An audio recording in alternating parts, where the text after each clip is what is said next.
How's everybody doing? Everything is good. Yeah, Good. Good.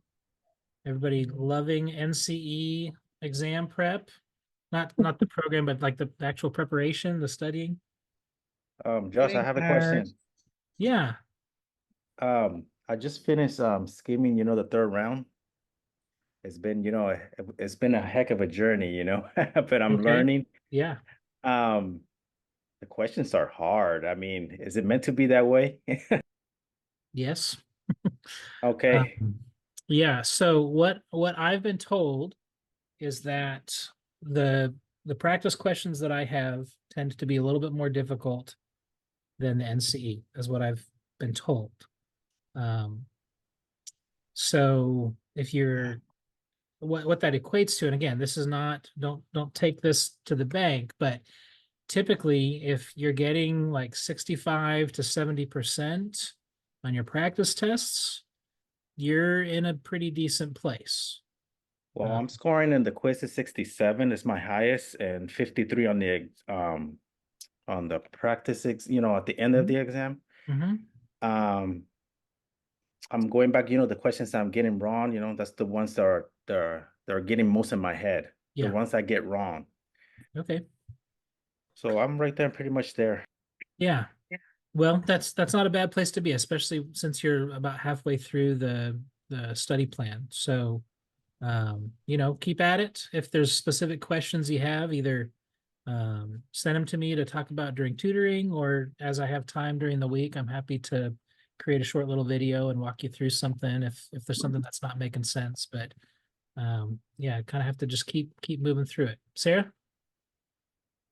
Hi. So I have a question about something we talked about last week for a second, if that's okay. Sure.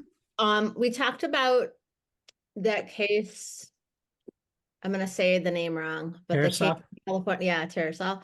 And I was listening to a book because I have to have 52 things going at once with studying. And they continuously were saying that you had to warn the Intended victim. girlfriend. Yeah. And that, it made me feel very confused because of what we talked about last week, because so how do we know what the right answer is for the NCE? Because this is an NCE, it's like kind of like a mindfulness thing where it's like they say that they do the question, you try to answer it, and then after they say it, they're like, take your time, read the whole question. Like it's like a whole, I feel like I need that, so that's why I'm doing it. Cool. On about yourself. Yeah, Terasol. So what's the right answer? Is that what you're? Yeah, like how do we know what the right answer is for the NCE, since the answer that we did last week was different than the answer that they said in this book, and it is also an NCE practice exam, and it was the opposite answer that we had to warn the girlfriend, which is So this is okay. This is what I would do. The correct answer, like what's right, is it depends on the state. Right? Because that's what each state has their own things. If we're going to play it safe, then we're going to warn the girl. There's a precedent for that. I mean, if you were looking for the correct, like mostest correct answer, it would be that it depends on the state whether you have a duty to warn.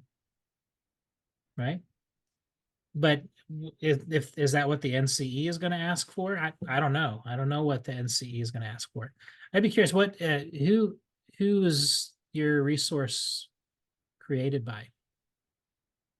hold on, please. You can share the link if you want. It's on, I got it on Audible just because when I'm working out, listening to it is helpful. Yeah. So it's the NCE study guide, NCE study guide, pass your exam. Nathan Finatine. Okay. It's a national, I mean, it says it's a national counseling exam prep test prep. Sure. So Yeah, I mean, not trying to call any other resources into question or anything. Again, if I had to say this is what the correct answer is, it would be that it depends on the state. If you were forced into answering a question and that wasn't one of the options, then I would select you have a duty to warn the intended victim. Thank you. I Yeah. appreciate it. I feel don't- more confident now. Yeah, just- I don't know if just having an answer helps. That's how I would view it. But again, I mean, the actual correct answer is some states you do not have a duty to warn the intended victim. You just need to warn the authorities. So Can I ask another question? I'm yes, sorry. of course, yeah, that's what we're here for. So then my other question is you said that your exam questions are harder than the actual exam, which I don't know. Yeah. Is there like in your study materials that you give us, is it come from a pool of their questions? No. So you create your own questions based on the, First guess is what to expect.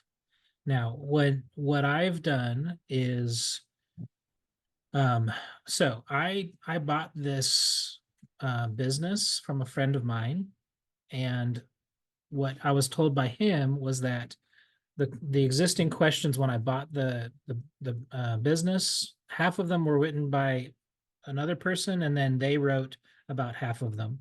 And then I've also added some in the last 5 years. But nobody has retired NCE, actual NCE questions. There's no resource out there that has those except for NBCC sells a study guide that has about 40 questions.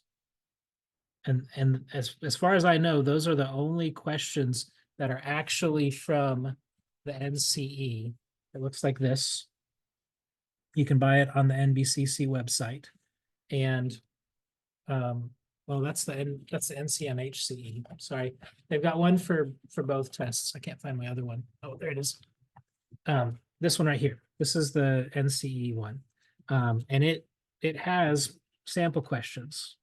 And so, as best as we're able to take what they've said, these are sample questions, and replicate the style, the format, all that sort of stuff. That's what we've tried to do. So I don't know. Was there another question there?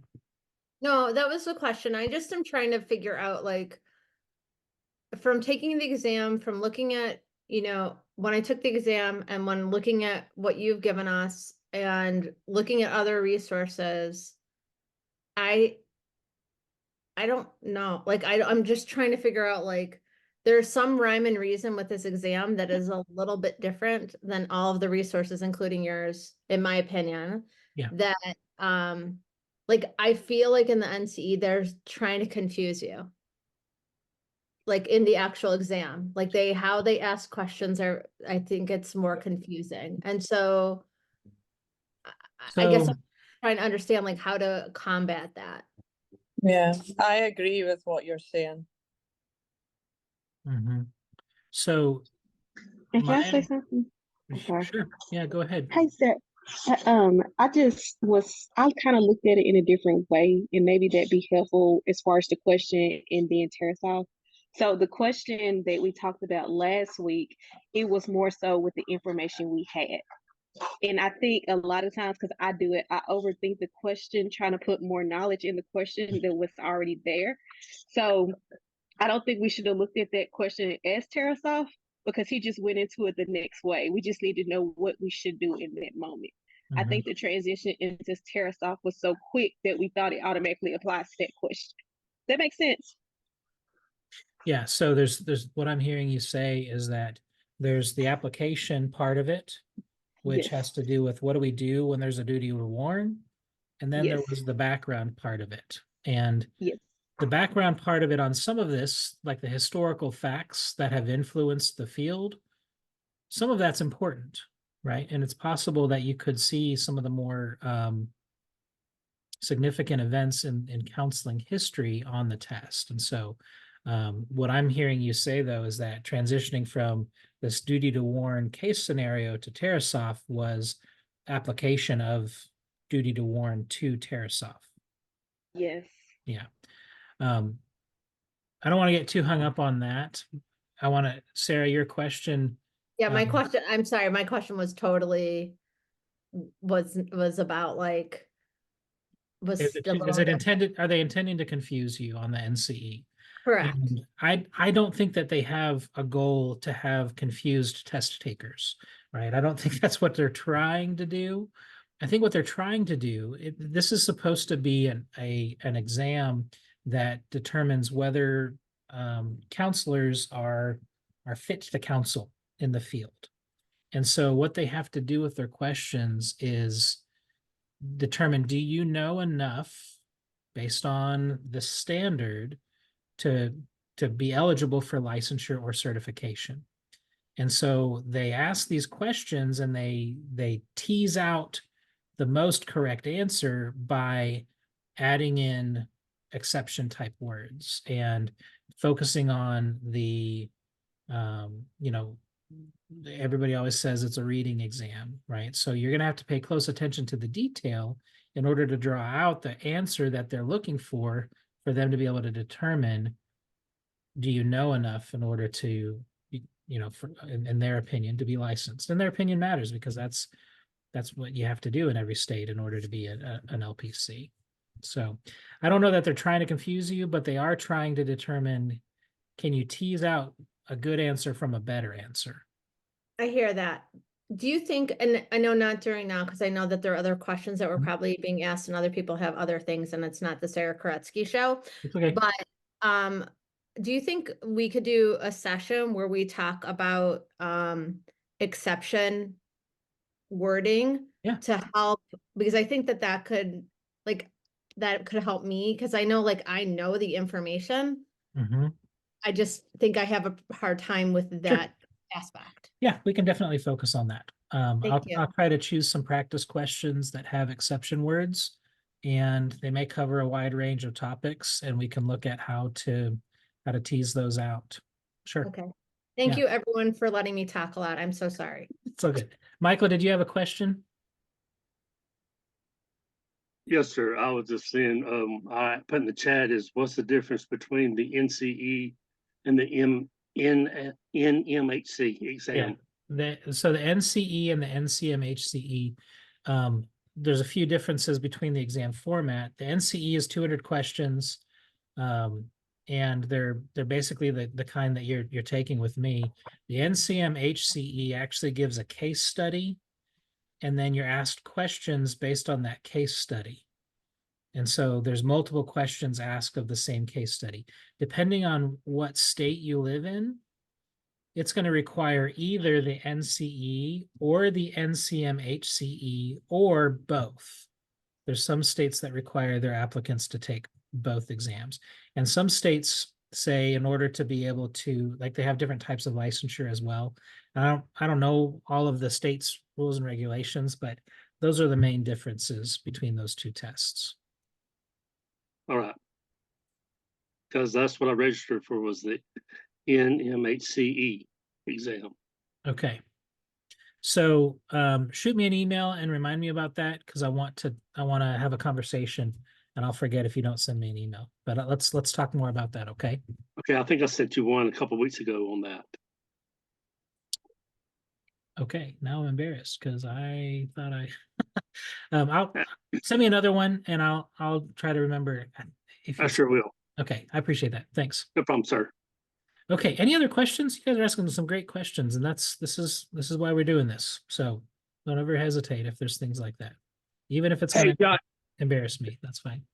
Hey, Josh, it's Courtney. What's Can up, you hear me? Courtney? Hey, I'm back. So, hey, I took the test 4 times, and every single time I've taken this test, there's always different content on it. There may be a test where it's all about the theories and all the people. There may be a test with about mostly definitions. It's just always something different about this test. I just believe this time I passed it, but even though they say I failed, but I think it was just because of what the the site and everything was just messing up and would allow me to make changes throughout the test, anything like that. So, but I can say, and I'm just putting out here for just encouragement, is that your test, this program does help because I increased from the last time I took Good. it, 10 to 11 points. So I'm like, Okay. hey, Awesome. I increased it and I just missed it by 1 point. Yeah. So, Yeah. you know what I'm saying? So, Well, hey, keep it up. Keep it up. just hang in there.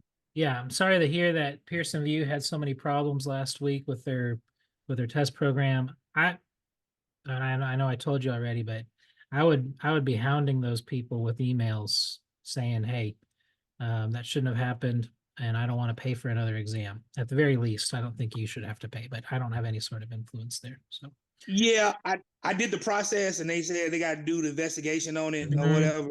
But I am hoping and praying they look at it and say, hey, you know what, man? Since you got 89, you passed. And let me go about my business.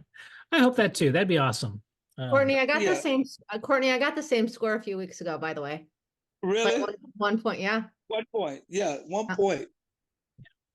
See, the last time I took the test, the third time I took the test, the 89 was the passing. Yeah. So yeah, we've talked a lot about how they score the tests and how it's different. We can talk about that again if you guys want to understand why there's different scores. Yeah.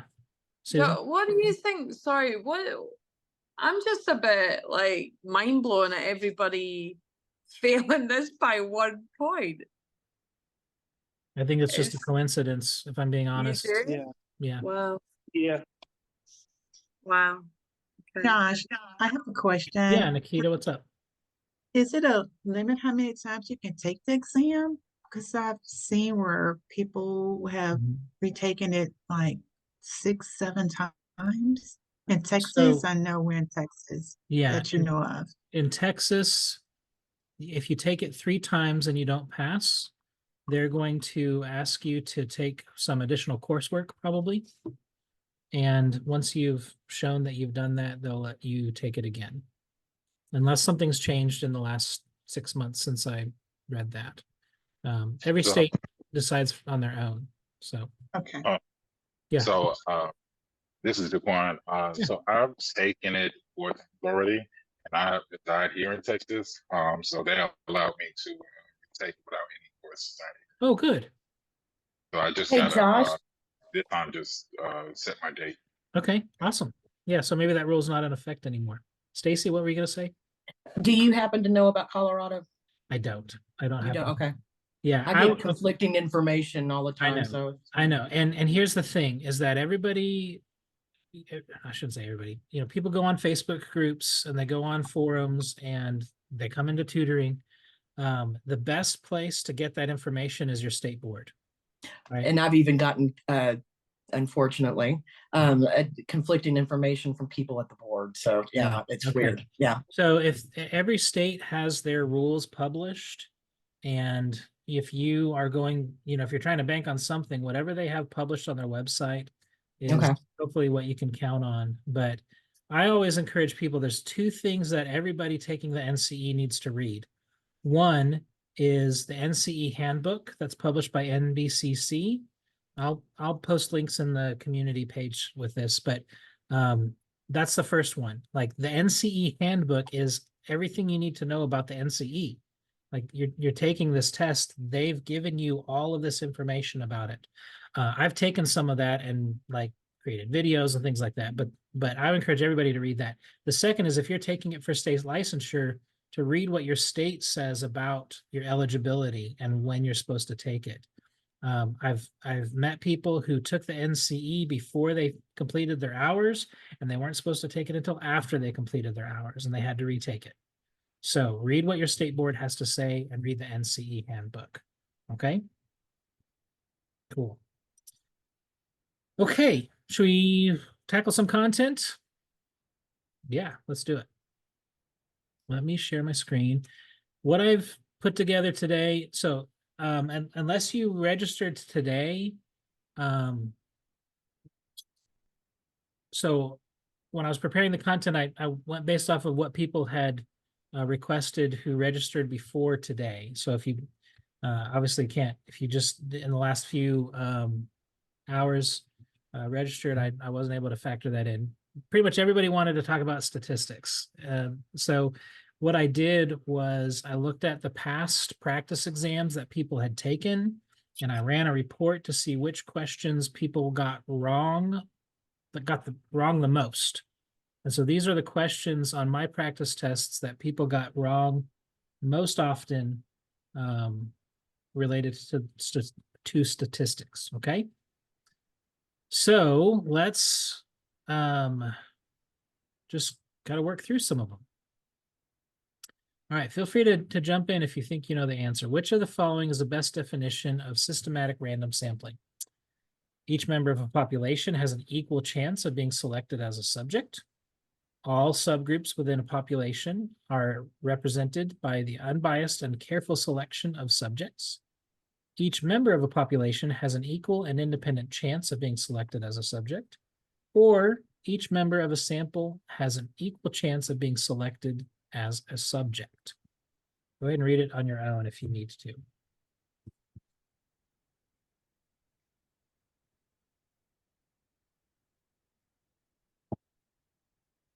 Anybody have a guess?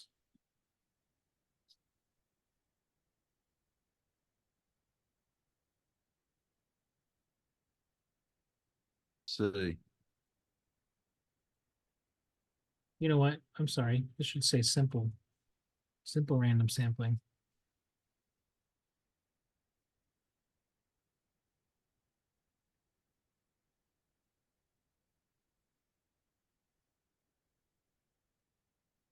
A.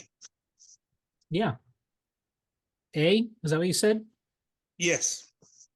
Okay. Anybody else? Some people in the chat. We got a few A's. I like C. Why do you like C? I like C. Each member of a population has an equal, independent chance of being selected. That sounds kind of random to me. I think the key word is random. Yeah. Yeah. So let's look at these definitions of some random or some sampling techniques. This is straight from the study manual. So simple random sample. Each item or subject in a sample is considered to have an equal independent chance of being selected into the sample. So the correct answer is C, equal and independent chance, right? So the other examples that we have are stratified random samples. Representative or items and subjects are divided into parts like grades or ages, income, test scores, and in each part, each item or subject has an equal independent chance of being selected into the sample. So the key there is the stratified part. If we're creating some different strata, that's where the group is divided into parts. And then a cluster sample is when the cluster sample parts that go together are researched and studied together. So we might have a neighborhood or a class of fifth graders. And then systematic random sample is when we have a rule or selection of that's a predictable interval, right? So every third person, the odd number of participants, okay? So going back to our question, a simple random sampling, each member of the population has an equal and independent chance of being selected. Independent and random, you know, those two words go together, as was mentioned earlier, okay? So most of the people that got this one wrong actually selected A. And these questions or these answers are essentially the same with the exception of this word right here. This independent. I mean, the answers are exactly the same, except that equal and independent chance, meaning that there's not a collection, there's not a cluster, there's not a group. They're all independent. Okay. Right. A lot of these questions that people got most wrong have to do with samplings. So, okay, please read the following statement. Occurs after selection when the researcher divides the subjects from the sample into treatment groups. Which of the following answers most accurately describes the term studied in conjunction with the above referenced definition?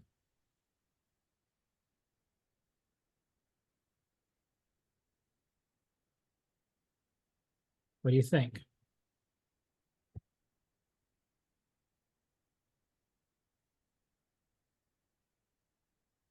Random assignment.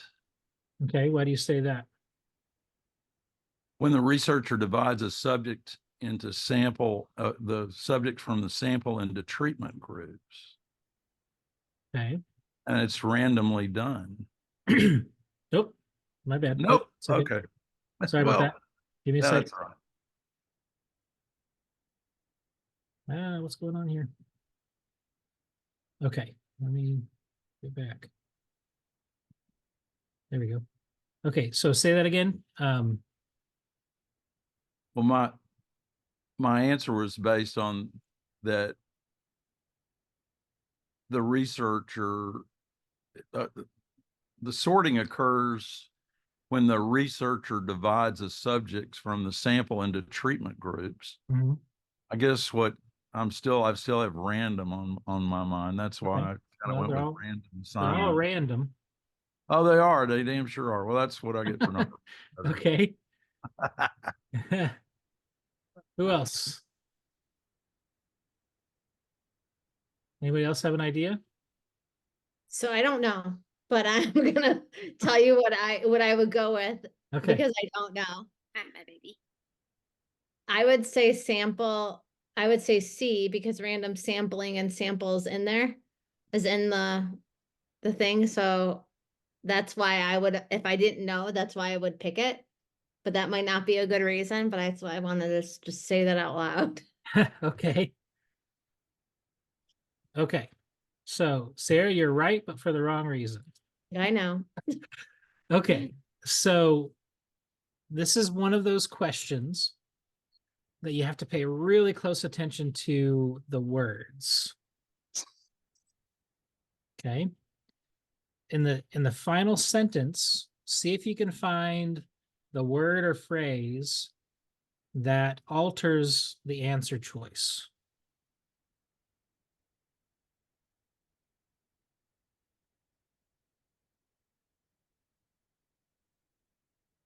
Most? Not most. I mean, most accurately is important. Are we looking for the answer that gives us the definition to this?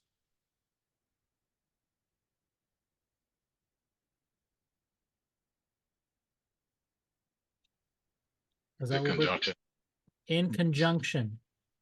We're looking for the answer that most accurately describes the term studied in conjunction with this definition. Does that make sense? So you are right, Jay, when you said random assignment is the definition of this, or this definition goes with random assignment. But we're asking which of the following answers most accurately describes the term studied in conjunction with random assignment? Which would be random sampling. Should be random sampling.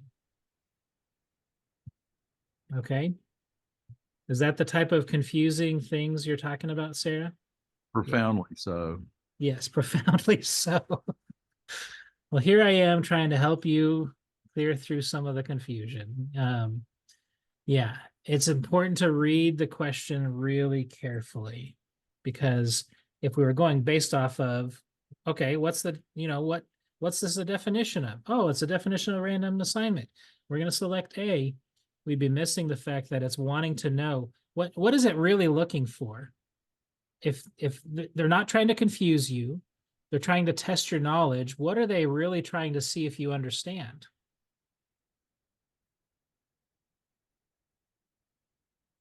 They're wanting to see if you understand. Question. Go ahead. They want us to know if we understand the question. Yeah. Okay. So I got a question. So ahead, it's Jay. in the first statement, the key is that the samples have been randomly gathered. Mhm.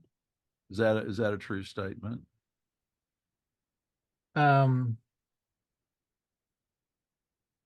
So Or am I just off? there's two steps implied with this statement, okay?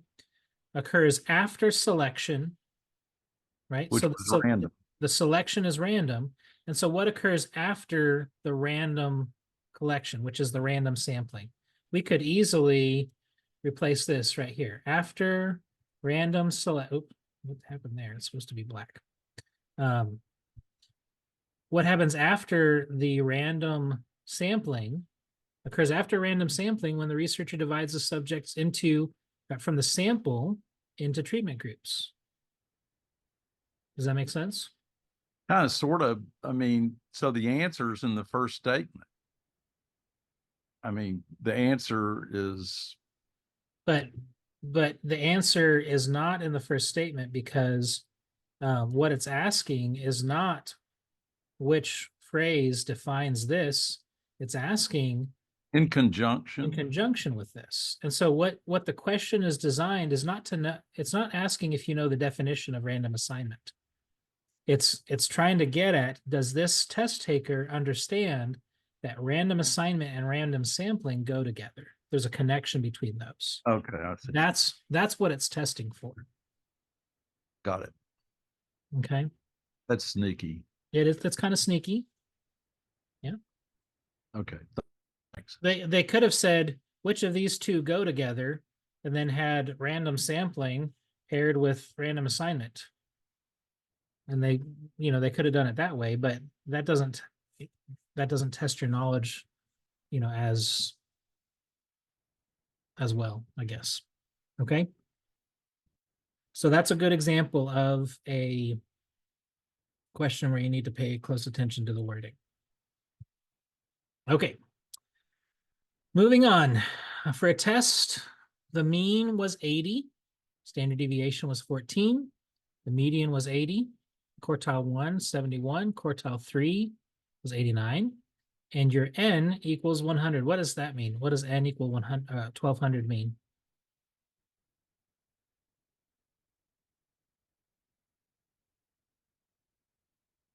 That's the number you're trying to get at. What do you mean? Like, that's the total number. N equals 1200 means this is the number of respondents. Yeah. This is the number in our sample. Okay. Which of the following answers most frequently describes the range of scores that represents F equals 600? And then we have our answers here. Okay. So who wants to walk me through answering this question?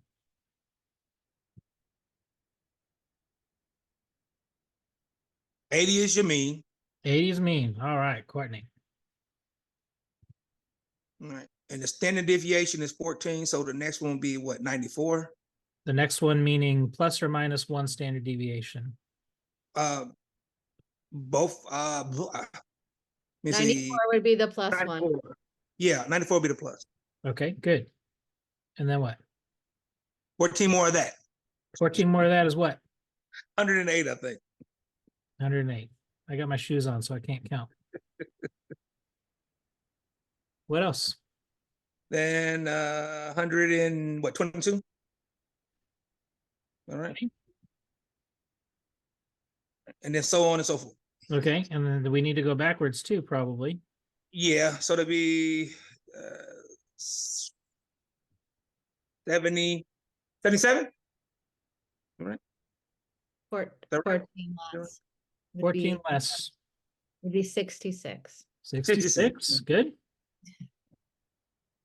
52. 52, and we're going to go down to 38. 38. Good. Okay, does everybody understand what we did there? We took our mean and we plotted it. The mean on the standard bell curve is always right in the middle. Our standard deviation is 14, so every increment of the standard deviation goes up by 14 from the mean and down by 14 from the mean. And so we're just plotting what we know based off of those two bits of information. The median was 80. We don't really have a place to plot that. Quartile 1 is 71. Quartile 3 is 89. We don't actually need that information for this question, but they included it just because they're generous, I guess. I don't know. Okay, and your N, let's plot this up here too. N equals 1200. Which of the following answers most accurately describes the range of scores that represents F600? Okay, what do we do now? Courtney, you're still on? Is F600 like the frequency, or what is F? What is F? That's a really important question. Anybody want to answer for Sarah? Testing y'all's knowledge here.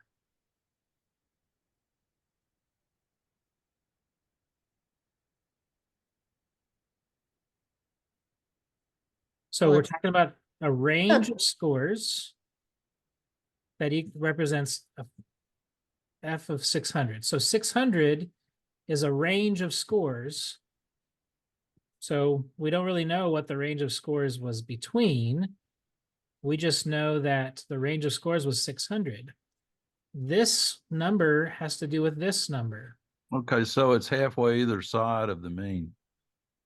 Or, well, it's, if the total takers was 1200, then you go back 600 and forward 600, which would be what, one standard deviation either side? Okay, I'm gonna pause you right there. So what we're looking for is this represents 50% of the total. Right. Okay. So if the frequency is 600, we're looking at half of the respondents. Okay. So which of the following answers most accurately describes half of the respondents? 52 to 80, 66 to 108, 38 to 80, 38 to 94. So how are we going to figure out which one of these represents half? We're looking for 50%. How do we figure that out? Would it be 38 to 80? That's 50%. Why do you say correct? that? Why do you say that? Because the mean is 80, right?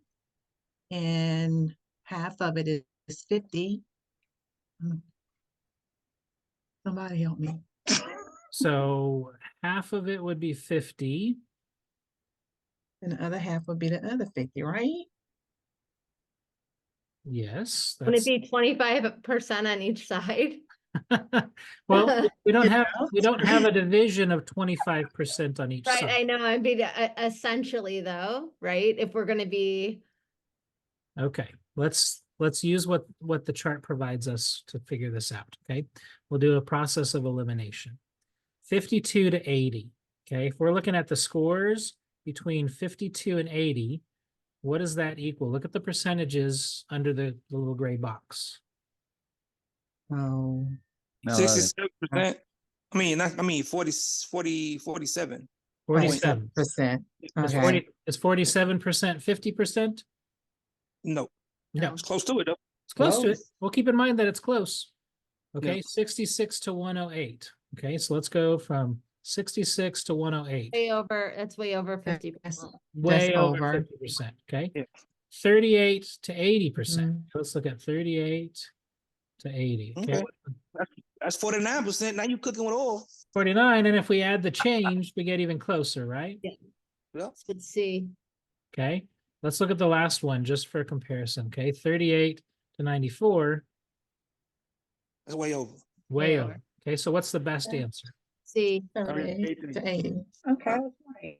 C. But I said it wrong. So your way of looking at it wasn't horrible, but the only reason that worked, Nikita, was because it was 50%. Okay, and 50%, if it were any other percentage, we wouldn't have been able to just assume that. And 38, I mean, if you go down -4 standard deviations, we're only adding 0.13%. So that's the reason that worked. You would have gotten it right, which is great. That's really what we're looking for. But Okay, does this make sense? How we got to that? Good. You guys are doing great with these bell curve questions. Let's do another one. It's helping a lot, Josh. Just FYI. Good, good. I'm glad. Okay, if a test has a mean of 150 and a standard deviation of 20, we know that, and then we've got all these percentages I'm not going to read, okay? Who wants to walk us through this one? 150 is the mean. All right, quickly, let's give somebody else a chance. You're really eager. I love it, but let's give somebody else an opportunity. Okay, 150 is the mean. Okay, So plus 20 would be 170, and yeah, there. okay, Plus 20, 190, good. and 209. 209? Yes, 210. 210, sorry. Good. Close. Very good. Okay, Okay. and then what else do we have? Minus 130, Yes, good, Patty. 110. Okay, Oops, 90. 90. 190. Okay, and so we've plotted what we know. And that's all that we're given. So we have to rely on our knowledge of the bell curve in order to answer these. Okay, so which of these is correct? 90%, 96% of the respondents scored between 170 and 210. Is that correct? C. Is that 96%? No. Not No, even no. close. I think it's C. You think it's C? Yes. Y'all are smart. All right, let's test the other ones just because we're being thorough. Okay, 110 and 130. That's B, right? Is that, do we know that? Is that correct? No. Is that No. 60%? No, that's 13%. 84% of the respondents between 110 and 170. Okay, if we add those together, what do we get? About 84%. About 84%. Yeah. And then we could just verify, check all the answers to make sure we've not missed anything between 150 and 190. That's not 48%. It's close, but it's not. Right? Unless I got it wrong. That is right. That is right. See, that's why we got to check. Because Yeah, that's, D is right. yeah, see, we gotta pay attention between 150 and 190. That is 48%. This is why I'm bad at math. Okay, questions about how we got to that? Okay, I think that's the last bell curve question.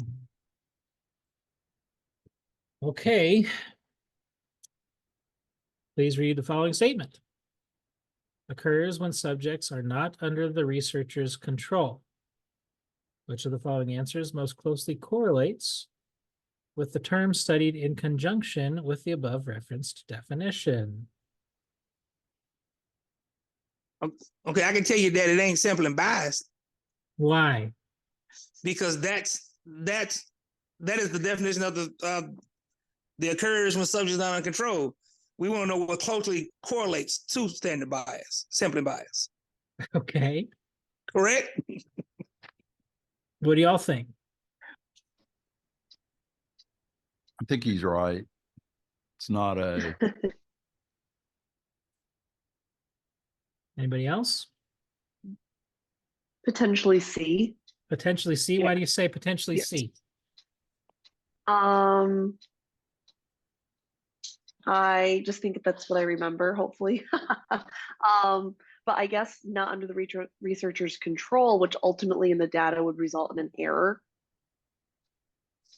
That's my kind of thought process right there. Because if we're looking at data from the research and if there's subjects that are outliers, that you just kind of mark them as error, don't count them in your sampling collection. Yeah. Okay. That's my thought. Okay, here's what I'm going to do. I'm going to share my screen and go to the study manual. Okay, so looking at this, what do you guys see? Oh, we did it backwards. That was back. Okay, this is, if you have your study manual, this is page 154. All right, let's go back to our other screen here. But I was on the right track. You are on the right track, but Christine wins this one. Way to go, Christine. You were right about the definition being sampling error, right? Occurs when subjects are not under the researcher's control is sampling error. So if we're looking for the answer that most closely correlates with this term studied in conjunction, that would be sampling bias. Okay. Does that make sense? I know it's confusing, but we got to pay attention to the connections. We have to start with what's the definition, right? We need to know, okay, what occurs when subjects are not under the researcher's control? Yeah, that's going to create a sampling error.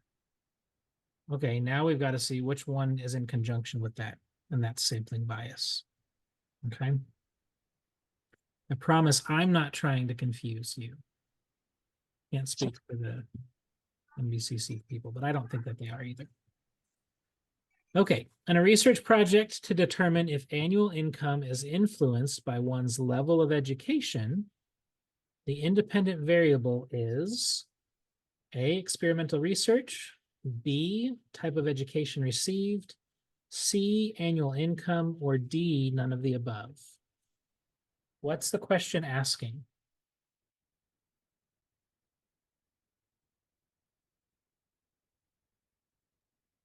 It's asking for the independent value.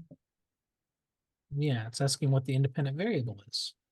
And I always call it IV, which is being manipulated. I'm sorry, that's the way I kind of do it. Okay. And would it be the annual income? No. I'm gonna go out on a limb and say it's D. Okay. It's not knowable, is it? Not knowable. It is knowable in this particular situation. Yeah, but I guess you'd have to know how much money they were making and what they studied. Okay, let's I think go ahead. Go ahead. Yeah. I was going to say that the annual income is the only one that will fluctuate. Otherwise, your level of education is going to be like bachelor's, master's, doctorate. Or that's what I'm thinking. So the annual income would be the only variable that would be changing throughout the study. Okay. So It's the annual income is the dependent. It's dependent by what your level of education is. So the IB. Yes. Okay. What is the individual's annual income? Well, it depends on something else, right? Yeah. So the dependent variable depends on the independent variable. Okay, so how do we know what the annual income is? Well, it depends on something. What does it depend on? Education received. One's level of education. Okay. So what's the correct answer? B. B. I'm having a hard time hearing you. B as in boy. B as in boy. Incorrect. Ha! This is all sorry, Jay. Sorry. So I got it right the first time. You got it right the first time. But why is it not B? Because can I crack a joke? Do it. This is all BS because the people that make the most money in the world are in sales, and a lot of them are high school dropouts. Okay, that's not the correct answer either. Okay. Jay, I appreciate you. Jay and I met at the ACA conference, and we had a lot of good laughs there. But, we did. Why is B not the answer? Is it because the education level could change too? Yeah, because type of education received and level of education are not the same thing. Okay. again, we've got to pay close attention. Just because it says education and the independent variable relates to education. Oh, doesn't it's the mean level of education, not level the of type of education. Keyword education. is level. Mhm. Yeah, because we can have like level of education could be master's, doctorate, bachelor's, but the type of education could be, maybe they're going to counseling degree, maybe they're getting a trade degree, maybe they're getting, an education, maybe they're computer science. That's the type of education, but that doesn't say anything about the level, not in this study anyway, not in this research project. Make sense? So the independent variable being one's level of education is not listed here. So D is the correct answer. Would annual income be the dependent variable? Yes, annual income would be the dependent variable because the annual income depends on one's level of education. Good. All right, one more. A researcher conducted a study to determine the rate of success that counselors had in 2003 in receiving third-party payments for client insurance companies. Data was gathered regarding the number of billings, rejections, and acceptance of claims, and use of provider numbers. The researcher used the table of random numbers to identify a sample of 100 national certified counselors from a list of private practitioners and conducted telephone interviews with the 100 subjects, followed by a written questionnaire. This type of research is quasi-experimental, descriptive, experimental, or correlational. I'd Descriptive. go B. with, I would go with D. Okay, you say D. Who said B? Michael, Michael, why do you say B? because they're receiving the phone call and there was no actual numbers being given. And so they are doing a descriptive. Okay. Let's look at the definitions of these types of research. So in experimental research, we have a rigorously controlled and it must meet these two criteria. So the researcher must be able to control or manipulate independent variables and the subjects must be randomly assigned. With quasi-experimental research, only the first of the two criteria above for experimental research is met, since the subjects are not usually randomly assigned because the groups under study are already intact. Correlational research investigates relationships among variables with results always expressed as correlation coefficient. We don't have that at all. And then descriptive research is non-experimental and is used when the independent variables have already occurred. So the research cannot predict outcomes like state hypotheses. The researcher can only describe what already exists, making this research a study of the results. Going back to our question. Using those definitions, any other ideas or anyone want to change their answer or keep it the same? Well, it's obviously not correlational. It's obviously not correlational, sorry. That's all right. That was what's called a scientific wild ass guess or swag. That's and there's nothing on there for swag. No, there's not. And Okay. that's not an officially endorsed method of test taking by NCEExamPrep, just so you know. Okay, so this is descriptive research. Okay, remember descriptive research is describing what already exists. So if we look at this, the researcher already conducted the study to determine the rate of success. The data was gathered, right? The researcher used the table of random numbers and conducted telephone interviews with 100 subjects, followed by a written questionnaire. So this is already, we're trying to describe the research that's already been collected. Does that make sense? Okay. That was a lot today. Good job, everybody. Any other questions before we wrap up for tonight? This is my first time and it was fun, and I'll see y'all next week. It's All right. awesome. Thanks, Jay. You bet. See ya.